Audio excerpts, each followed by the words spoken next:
traffic. You are cleared for takeoff. Flipping copy is clear for takeoff. It's showtime. Prepare for Brim Thunder. On the time.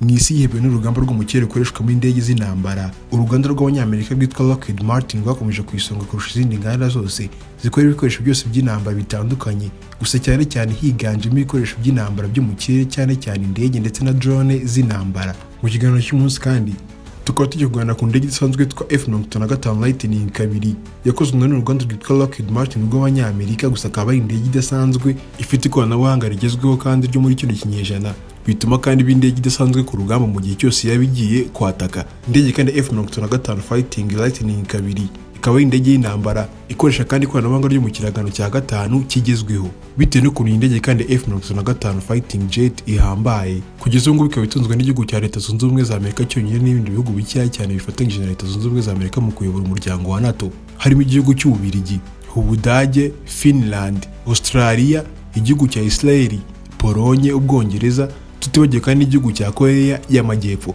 Ibi ngibi kandi byerekana yuko izi ndege za F-55 Fighting Jet Leta Zunze Ubumwe za Amerika itegeka kuzigurisha ku bindi bihugu byose bitandukanye ko yiboneye, bitewe n'uko izi ikintu cyose cyangwa se akazi kakorwa n'izi ndege mu gihe cyose. Ibyo bihugu byose byaba byaguze indege mu gihe cyose byagiranye ikibazo na Leta Zunze Ubumwe za Amerika, bigakoresha izi ndege mu kwataka cyangwa se mu guhungabanya umutekano w'abanyamerika muri rusange, bikoresheje izi ndege zihambaye za F-55 Fighting Lightning II.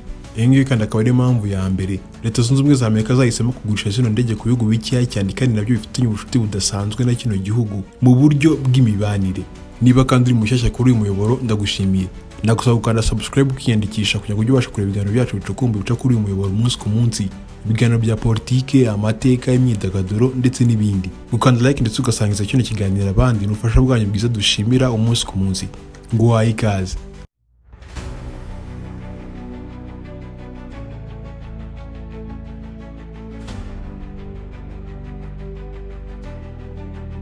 Iyi ndege kandi tujye kuvuga muri kino kiganiro ya F-55 Fighting Jet Lightning II akaba ari indege yakozwe mu myaka 18 ishize, aho bwa mbere indege yinjiye mu kazi ku itariki 15 z'ukwezi kwa 12 mu mwaka wa 2006. Iyi ndege bwa mbere kandi ikorwa ikaba yarakozwe n'uruganda rwa Lockheed Martin, gusa ku mpamvu ya mbere yakozwe igakorwa mu kugira ngo ibashe kugira ubushobozi buhambaye bwo kwiyoberanya kuri radari z'umwanzi mu gihe cyose yaba igiye kwataka cyangwa se igiye ku rugamba. Hagendewe kandi kuri moteri imwe gusa ikoreshwa n'iyi ndege ifite umuvuduko udasanzwe. Iyi moteri kandi ikaba ubushobozi buhambaye iyi ndege bwo kutagaragara kuri radari byoroshye mu gihe cyose yaba igiye kwataka ahantu aho ariho hose. Kuri ubushobozi kandi bw'iyi ndege bwo kwiyoberanya kuri radari z'umwanzi mu gihe cyose yaba igiye kwataka bikaba byitwa stealth mu ndimi z'amahanga. Ibi ngibi bikaba bituma iyi ndege yakwataka buragi yo mu gihe cyose yaba yibereye mu kirere igasuka ibisasu bimeze nk'imvura ibigwisha ku banzi bayo, bo kandi batamenye nimba yabasha no kugera mu kirere cyabo igihe icyo ari cyo cyose. F-55 Fighting Jet Lightning II iyi ngiyi kandi akaba ari indege ifite uburebure bwa metero enye ndetse na santimetero 38, ikagira kandi ubutambike bujya kuri metero 15 ndetse na santimetero 7, n'ubugari kandi bujya kuri metero 10 ndetse na santimetero 7. Mu bikoresho kandi bigize indege F-55 kandi bigira idasanzwe, imbere yayo ikaba igira agakoresho kitwa ISA radar cyangwa se amagambo arambaye akaba ari Active Electronically Scanned Array. Aka ngaka kandi akaba ari agakoresho gakozwe mu buryo bwa anteni, gakoreshwa mu gushakisha buri kintu cyose cyegereye indege, yaba ari ikiri mu kirere yaba ari ikiri ku butaka, mu gihe cyose iyi ndege yaba ishaka kukirasa. Aka gakoresho kandi kakaba gaha ubushobozi buhambaye iyi ndege ya F-55 Fighting Jet yuko yabasha kurasa ibyo bintu byose, yaba ari ibiri mu kirere yaba ari ibiri ku butaka, ndetse kandi byose ikabirasira icyarimwe, ikabirasira kubihamya. Iyi ndege kandi ya F-55 ikaba igira izindi kamera zigiye kuri 6 zidasanzwe ziba ziyizengurutse zitwa IR camera cyangwa se infrared cameras mu ndimi z'amahanga. Izi ngizi kandi akaba ari kamera ziba zizengurutse indege zibasha kureba situation yose yaba izengurutse indege, yaba ari ikintu gishaka kuyegera, yaba ari indege y'intambara yindi yaba ishaka kuyataka, ndetse kandi harimo n'amamisiri cyangwa se ibisasu byose byaba birashwe indege. Izi kamera zikaba zibasha kumva ubushyuhe bw'ibyo bisasu byose cyangwa se ikintu cyose cyaba kiyegereye birimo biraza bisatiye indege F-55, ikaba yabyumva bikiri kure.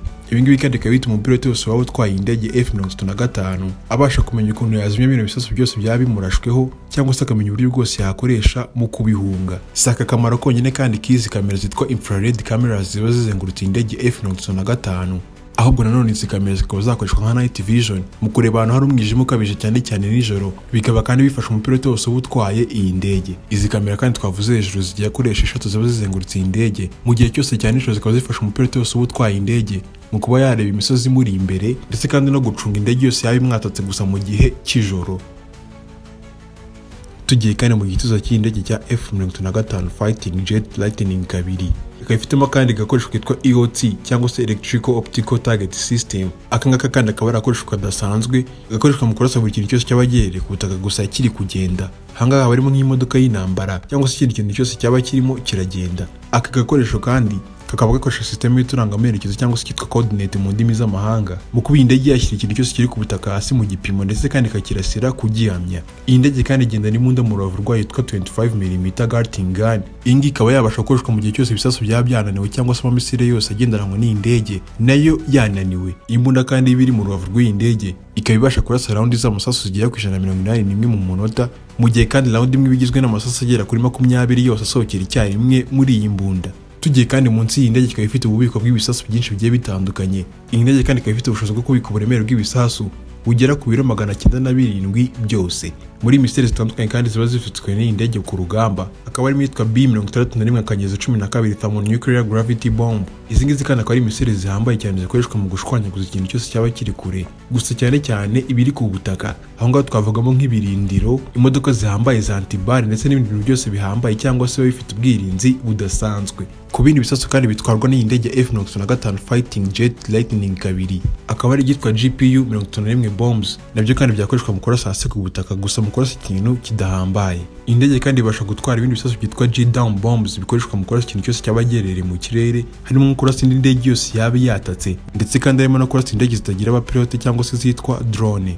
Tugiye kandi kuri moteri, indege F-35 Fighting Jet Lightning kabiri akaba ari indege ikoresha moteri imwe gusa. Iyi ngiyi kandi akaba ari moteri yo mu bwoko bwa Pratt Whitney F-135 PW, ikaba kandi ari moteri ihambaye ifite ubushobozi cyangwa se imbaraga zayo zibarirwa muri kilonewton zijya ku 191 zose. Izi ngizi kandi akaba ari imbaraga zikoreshwa n'iyi moteri mu kuba yava hasi ku butaka izamuka hejuru mu butumburuke buhambaye, hagendewe kandi ku mbaraga zayo ziba zirimo zararwanya rukuruzi y'isi. Hagendewe kandi ku bushobozi bw'iyi moteri ya Pratt Whitney F-135 PW iyi ndege F-35. Iyi moteri ikaba ubushobozi buhambaye indege bw'uko yabasha gukora icyitwa vertical landing cyangwa se ikaba yabasha kuva mu kirere ikagwa hasi ku butaka ikagwa nka kajugujugu. Gusa ibi bikaba bikagwa n'indege imwe yitwa F-35B bitewe n'uko izi ndege za F-35 Fighting Jet ziri mu bwoko butatu. Ubwa mbere akaba bwitwa F-35A, ubwa kabiri akaba ari F-35B ndetse n'ubwa gatatu akaba ari F-35C. Tuvuye kandi ku bwoko bwa kabiri twavuze bwitwa F-35B bubasha kuba bwagwa nka kajugujugu. Ubwa mbere ndetse n'ubwa gatatu ariyo A na C, zo zikaba nta bushobozi zakoranywe yuko zabasha kurandinga ku butaka nka kajugujugu. Izi ndege kandi za F-35 Fighting Jet akaba ari indege zifite ingofero zihambaye zabasha gukoreshwa mu bintu byinshi bitandukanye n'umupilote waba wicaye muri iyi ndege mu gihe cyose yaba ari ku rugamba cyangwa se ari mu kirere. Izi ni ingofero kandi zifite ikoranabuhanga ridasanzwe ku buryo zigenda zikwereka ubutumburuke ugezeho, ubushyuhe bw'ahantu hose ubashije kugera ndetse n'ubukonje, ndetse kandi izi ndege zikabasha kukwereka buri kintu cyose waba ushaka kurasa zikakikwereka neza ku buryo utabasha kugihusha uko byagenda kose. Izi ngofero kandi zikora ibi byose binyuze muri net nziza z'ikoranabuhanga zidasanzwe ziba zikoranye n'izi ngofero. Izi ngofero kandi si ibingibi gusa zikora, zikaba zifite ahubwo icyitwa oxygen mask. Iyi kandi akaba ari mask yifashishwa mu gutanga umwuka mwiza ku mupilote wose utwaye indege mu gihe cyose yaba yazamutse ku butumburuke bwo hejuru cyane, yagize ahantu hatari umwuka mwiza wo guhumeka. Ingofero imwe gusa kandi y'umupilote utwaye indege F-35 Fighting Jet, ingofero yo yonyine ikaba ihagaze amafaranga agera ku $400 by'amadolari ya Amerika. Aya ngaya kandi akaba ari amafaranga agera kuri $570,000 mu mafaranga y'imfura za Beneri. Bitewe n'uko kandi indege F-35 ikoze mu buryo bw'uko mu gihe cyose yabiye gukora impanuka umupilote yabasha guhita yivamo akayisimbuka. Imyenda yose y'abapilote batwara izi ndege ikaba ikoranye na GPS mu buryo bwo kugira ngo babashe kuba babashakisha mu gihe cyose baba basimbutse iyi ndege igiye gukora impanuka cyangwa se igize ikindi kibazo cyose, kugira ngo leta ya Amerika ibashe kumenya buri mupilote yose waba wasimbutse iyi ndege ahantu hose yaba aherereye. Tugiye kandi ku buremere karemano bukoranye n'iyi ndege F-35 Fighting Jet, ikaba ipima toni igera kuri 13 zose, gusa nanone ikagira ubushobozi bw'uko yabasha kugira toni 31 mu gihe cyose kandi yaba ifite ubundi buremere bwongeweho gusa bwayo bwa nyuma. Iyi ndege imwe gusa kandi ikaba ihagaze amafaranga agera kuri $185 z'amadolari ya Amerika. Aya ngaya kandi akaba ari amafaranga agera kuri $120 ndetse na $313 mu mafaranga y'u Rwanda. Hagendewe kandi ku muvuduko udasanzwe w'indege ugana na Mach ya 1.6. Ibi ngibi kandi bikaba bisobanuye ko iyi ndege ifite umuvuduko ku buryo wijwe inshuro zigera kuri 1 ndetse n'ibice 6. Hagendewe kandi kuri uwo muvuduko, iyi ndege ikaba ifite ubushobozi bwo yabasha kuzamuka kilometero 15 z'ubutumburuke uvuye hasi ku butaka uzamuka mu kirere.